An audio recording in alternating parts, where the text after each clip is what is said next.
Time for us to talk health on Wake Up Nigeria this beautiful morning.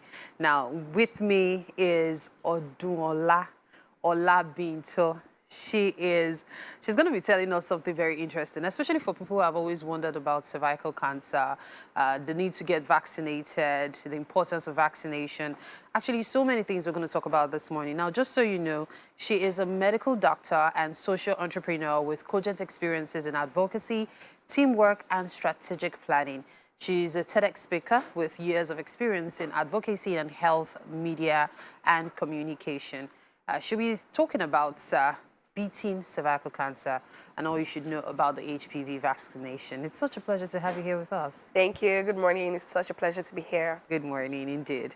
Okay, so, Odunola, I'm very curious about everything that has to do with cervical cancer. Growing up, yes, we knew it was one of the cancers, but the buzz about it, the publicity about it lately has been a whole lot more than, years ago.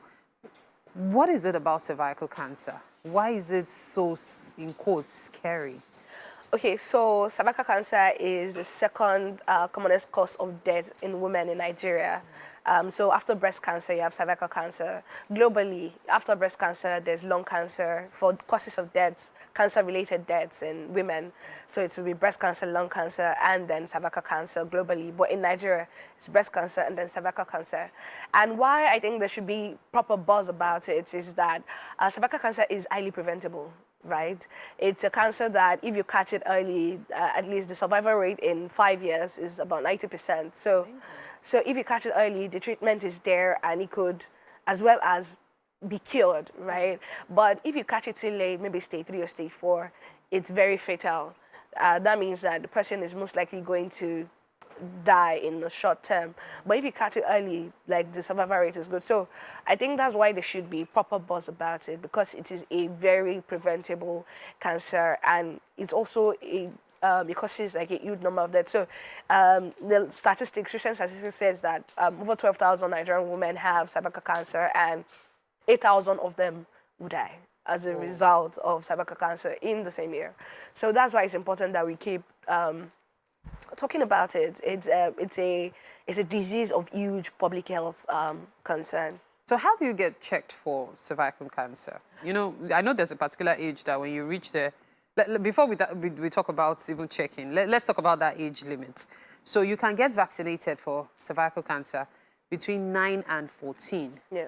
However, when you're over 26, getting vaccinated for cervical cancer is not such a good idea. Why is that? So for the age rather where cervical cancer vaccine is recommended, 9 to 14, is because it's prior sexual exposure, really. So we estimate that at that age, the adolescents and children should not have started having sex. Thereby, they would not be exposed to human papilloma virus, HPV, which causes cervical cancer. So if you're above 14 and above, your sexual exposure might have changed.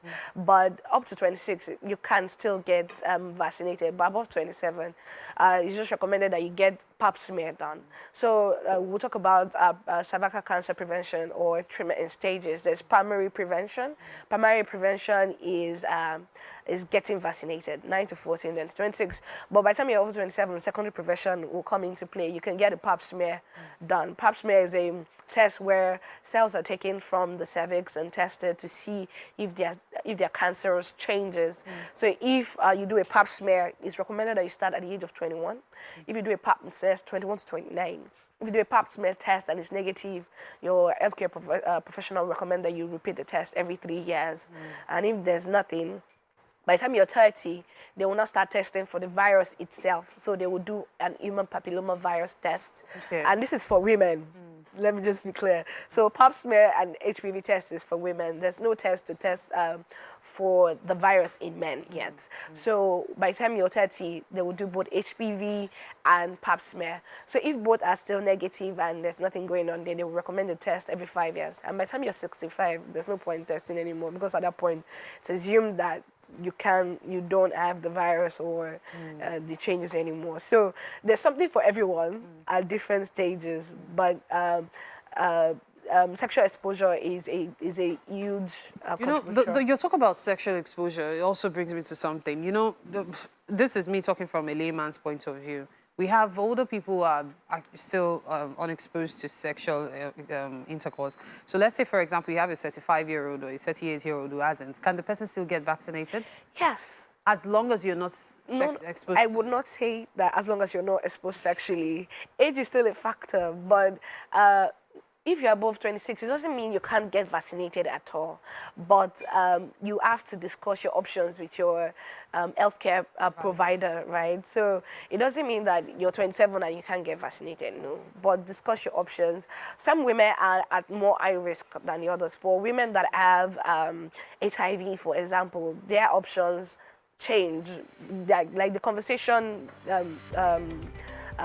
surrounding their own vaccination would change as opposed to someone who is HIV negative, right? Yeah. So even before you get vaccinated, discuss your options with your healthcare provider so you can make the best decision for you. So as long as you get tested regularly, you do your pap smear as needed and all, you can still get treated if you know, if it's detected early. Yes. It's something that can be treated if detected early, unlike most cancers. Yeah. No, other cancers too, if they are detected early, the chances or the prognosis is always better. Early detection saves lives. I mean, that's the slogan for almost every cancer awareness. Every early detection saves there. So in breast cancer, they will talk about, you know, self-breast awareness and things like that. Any form of sickness, really. Yeah. I'm saying that because I know some people that have had cancerous tumors taken out of them and still they keep having to go back to have it taken out for one reason or the other. But it's all good. Thank you so much indeed for your time, Odunola Olabintan. It's been an interesting conversation. Thank you so much. Thank you so much. It was such a pleasure to be here. Thank you. All right, at this point, we'll take a quick break. When we return, Wake Up Nigeria continues. To stay with us.